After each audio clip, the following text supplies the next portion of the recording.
नमस्कार, AB star news देख रहे हैं आप और मैं हूं आपके साथ सोहन सिंह। वक्त हो चला है अपना उत्तर प्रदेश का, जिसमें सबसे पहले बात करेंगे यूपी के आगरा की, जहां दबंगों ने घर में घुसकर परिवार के लोगों के साथ मारपीट की, यहां तक कि सरिये से महिलाओं पर हमला किया गया।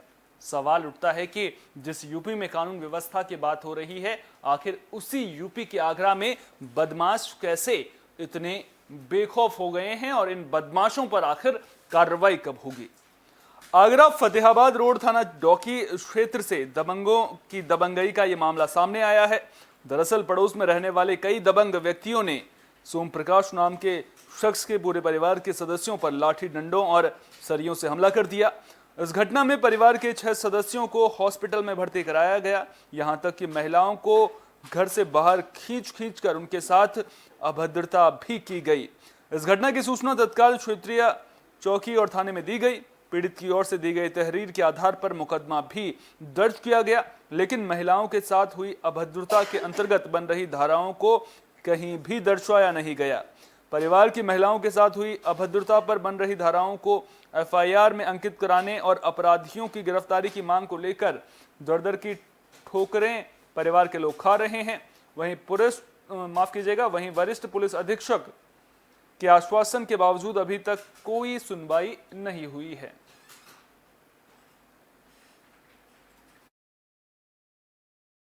बंदा लड़का आ रहा था उधर से काम पे से, माँ घेर के मारा था, समझे। लड़का को चांद किसने मारा था? इन दबंग लोगों ने, ये है 2 तो 3 के चेतराम के लड़के हैं साहब, और 2 सुहास के।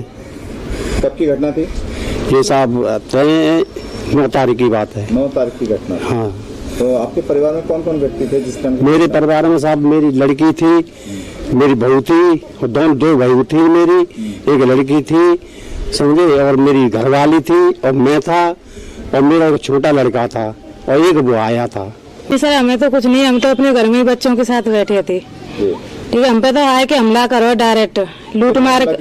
चेतराम के सुभाष के लड़किन ने लूट मार करिए, छीना झपटी करिए, हमारे कान सरी के फाड़ते हैं, नारे में चीज डरी, कान में डरी, कुछ ना हमारे पास आती। बच्चा है मेरे 11 साल को, एक 6 साल की लड़की है, 3 महीना को लड़का है। इन्हें तो ना छोड़ो, इन्हें ले लेके भाग रहे मारे हुए कहां। 3 महीने बच्चे को भी मारने गए? 3 महीने के बच्चे को खींच के ले जा रहे, तो मेरे बच्चा पकड़ा तो मेरे चांद में सरिया गई है। उत्तर प्रदेश सरकार लगातार महिलाओं की सुरक्षा की दृष्टि से लगातार नारी शक्ति जैसे अभियान भी लगातार चला रही है।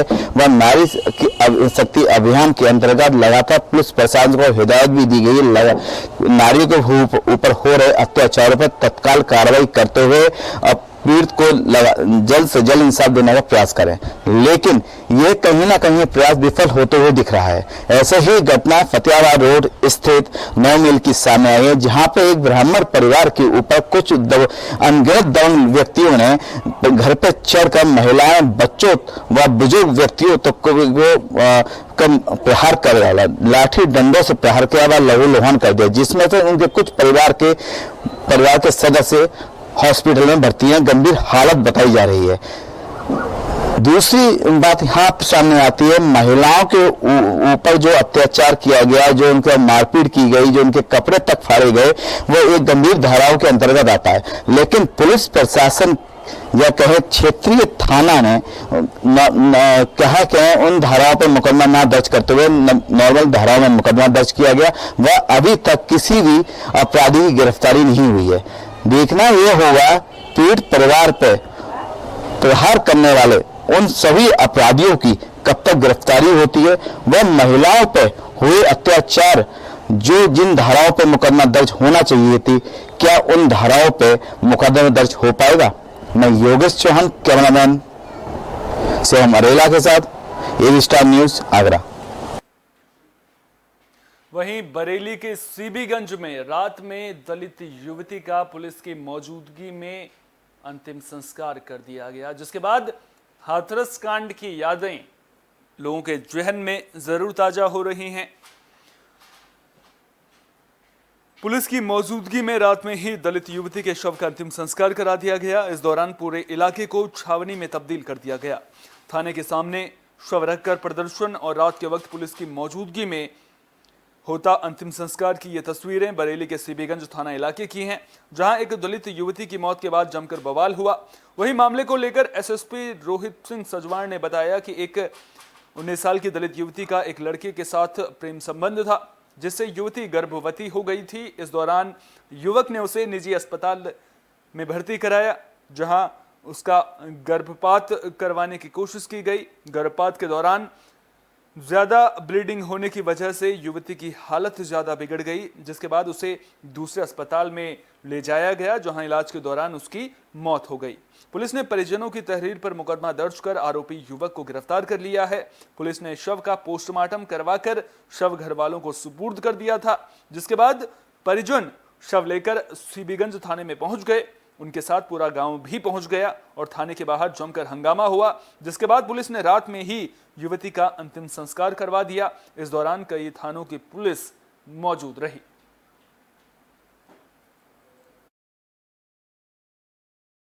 जो छानबीन है, पोस्टमार्टम की रिपोर्ट है और अन्य जो परिस्थितिजनक साक्ष्य हैं, उससे ये चीज़ें निकल के आ रही हैं कि युवती एक लड़के के साथ उसका प्रेम प्रसंग चल रहा था और वो प्रेग्नेंट हो गई थी। और इसमें जो युवक है उसके द्वारा गर्भपात कराने के उद्देश्य से जो युवती है उसको एक अस्पताल में भर्ती कराया गया था, जिसमें कि सीसीटीवी फुटेजेस अस्पताल में जाने की सुबह मौजूद हैं। और उसके बाद गर्भपात के दौरान कुछ कॉम्प्लिकेशंस होने से अत्यधिक रक्तस्राव हुआ और उसके बाद युवती की जो हालत बिगड़ने लगी, तो युवती को फिर दूसरे अस्पताल में शिफ्ट किया गया, जहां उसकी दुखद मृत्यु हो गई। दिल्ली एनसीआर में कोरोना एक बार फिर से पैर पसारता हुआ नजर आ रहा है और जो चिंता की बात है वो ये कि स्कूल के बच्चे इस बार कोरोना की चपेट में आते हुए नजर आ रहे हैं। लिहाजा स्कूलों में जो गाइडलाइंस हैं उनका सख्ती से पालन किया जा रहा है। गाजियाबाद की बात करें तो तकरीबन आधा दर्जन ऐसे स्कूल हैं जिनमें छात्र छात्राएं कोरोना वायरस से संक्रमित पाए गए हैं। एहतियात के तौर पर इन स्कूलों को 2 से 3 दिन के लिए बंद भी करा दिया गया है। तो वहीं दूसरी ओर कोविड की दस्तक के बाद अब अभिभावक भी अपने बच्चों को स्कूल भेजने से कहीं ना कहीं डर रहे हैं। हालांकि स्कूलों की ओर से चाक चौबंद व्यवस्था कर दी गई है। ऐसे ही एक स्कूल का जायजा हमारे संवाददाता ने लिया। इस दौरान देखा गया कि स्कूल के बाहर एंट्री करते वक्त बड़ी स्क्रीन लगाई गई है। इसके अलावा कैमरा भी लगाया गया है जो टेम्परेचर डिटेक्ट करता है। इसके अलावा सैनिटाइजेशन का भी काम पूरी तरीके से किया जा रहा है।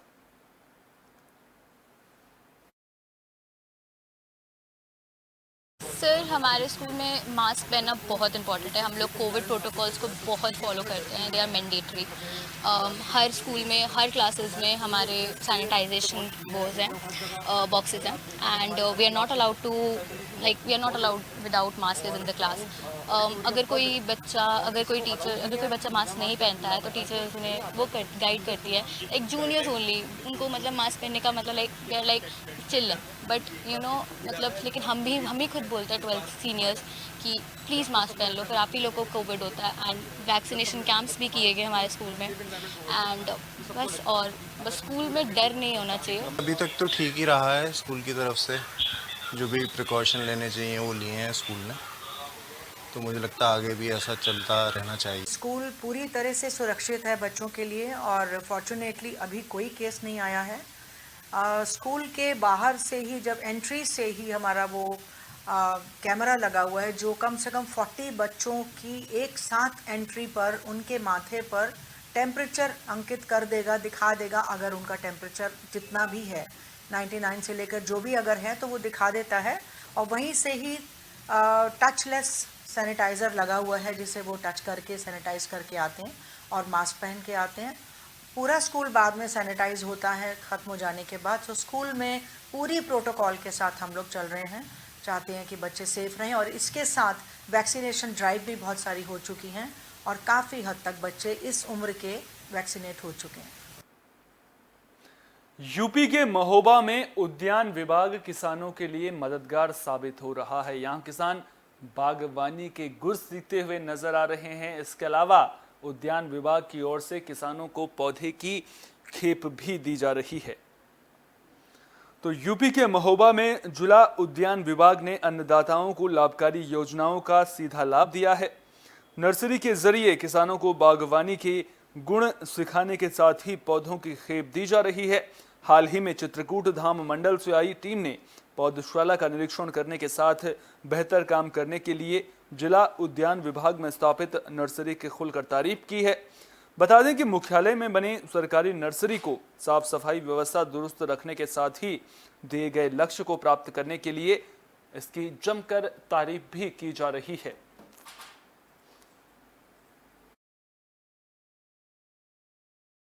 ये मेरी राजकीय बहुउद्देशीय औद्यानिक इकाई पौधशाला है, उद्यान विभाग की पौधशाला है और यहाँ पर 1,86,400 पौधों का हम लोगों को टारगेट मिला था, जो हम लोगों ने उत्पादन पूरा कर लिया है। और माह जुलाई में हमारे यहाँ से 1,86,400 पौधे किसानों को निःशुल्क उपलब्ध कराए जाएंगे, फलदार।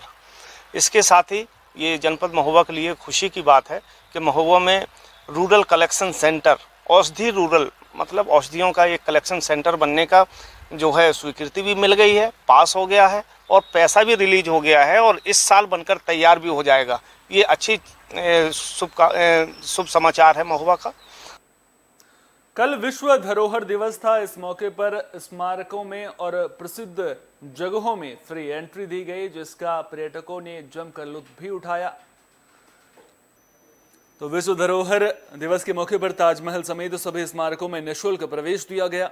ताजमहल, आगरा किला, फतेहपुर सीकरी में देसी विदेशी पर्यटकों को फ्री में एंट्री दी गई।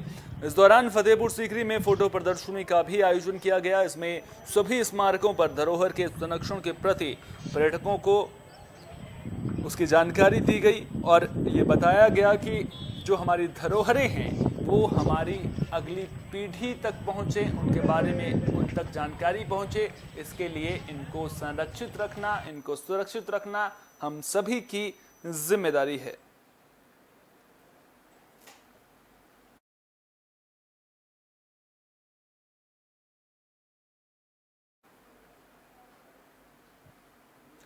विधानसभा चुनाव के दौरान योगी सरकार ने जनता से वादा किया था कि वो छात्र छात्राओं को टैबलेट और स्मार्टफोन बांटेंगे और अब योगी सरकार अपना वादा निभाती हुई भी नजर आ रही है। प्रदेश सरकार की ओर से स्कूली छात्र छात्राओं से चुनाव के दौरान किए गए वायदे को अमली जामा पहनाया जा रहा है, जिसके तहत शनिवार को शहर के बीएसए इंजीनियरिंग कॉलेज में पहले दिन 498 छात्र छात्राओं को टैबलेट का वितरण किया गया। तो वहीं दूसरे दिन यानी कि रविवार को 12 इंजीनियरिंग कॉलेज के 796 छात्र छात्राओं को टैबलेट वितरण कार्यक्रम आयोजित करके उनमें टैबलेट और स्मार्टफोन बांटे गए, जिसके तहत बीएसए इंजीनियरिंग कॉलेज के एमबीए और बीटेक अंतिम वर्ष के 219 विद्यार्थी, फार्मेसी डिपार्टमेंट के 63 विद्यार्थी और डिप्लोमा कोर्स के 71 विद्यार्थियों को टैबलेट प्रदान किए गए। इसके अलावा जिले के विभिन्न इंजीनियरिंग कॉलेज से आए छात्र छात्राओं को भी टैबलेट प्रदान किए गए। इस कार्यक्रम के मुख्य अतिथि प्रदेश के कैबिनेट मंत्री चौधरी लक्ष्मी नारायण रहे। उनके साथ जिलाधिकारी Navneet Singh Chahal, district magistrate Vijay Shankar Dubey, SDM और शिक्षा मंडल के अध्यक्ष भी मौजूद रहे।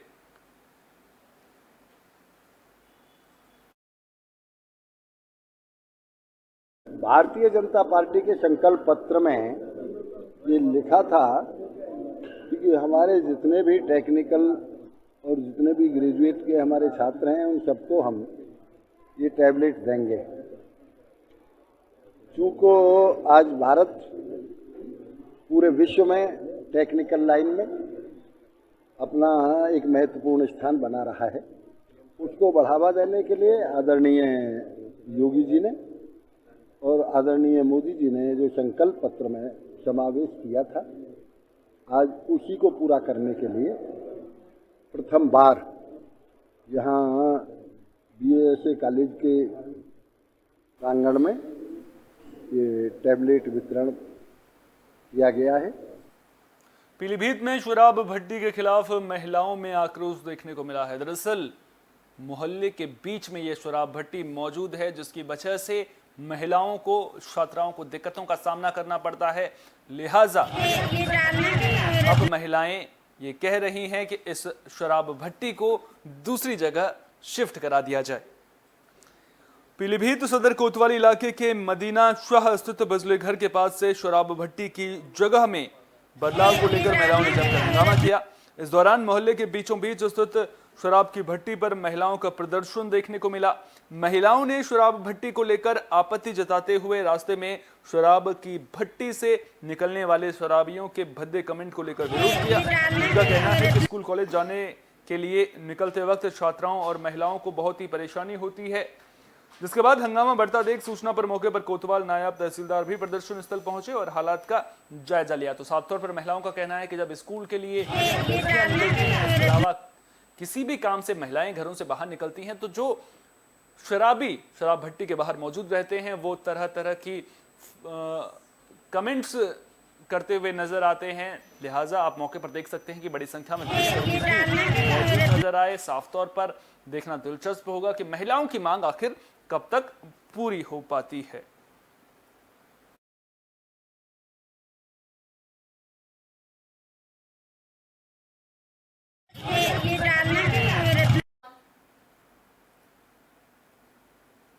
अग्निशमन विभाग की सराहनीय पहल देखने को मिली है। दरअसल अग्निशमन सुरक्षा सप्ताह का आयोजन किया जा रहा है, जिसमें आग लगने पर किस तरह से बचाव करना है इसको लेकर लोगों को जागरूक किया जा रहा है।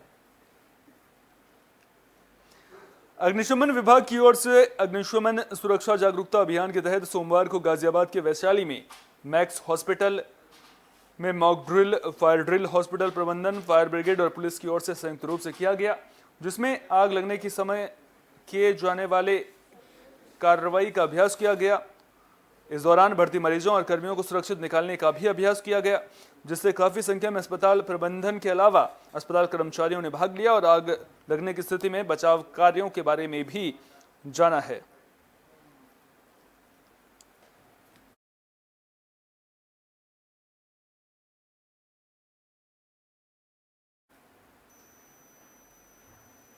उन्नाव में इन दिनों एक वीडियो खूब वायरल हो रहा है। दरअसल पुलिस पर आरोप लगे हैं कि पुलिस ने एक युवक की बेवजह पिटाई कर दी, जिसके बाद गुस्साए लोगों ने जमकर हंगामा किया। तो कोतवाली उन्नाव के शेखपुर नहर से सादी वर्दी में मौजूद सिपाही ने युवक के साथ मारपीट की, जिसके बाद युवक को पीटे जाने से मोहल्ले के लोग नाराज दिखाई दिए। लोगों ने जमकर हंगामा किया। इस दौरान सादी वर्दी में मौजूद सिपाही के साथ भी नाराज लोगों ने मारपीट की। इस बवाल की सूचना पर मौके पर दारोगा और सिपाही भी पहुंचे, जिसके बाद उनके साथ भी जमकर मारपीट की गई।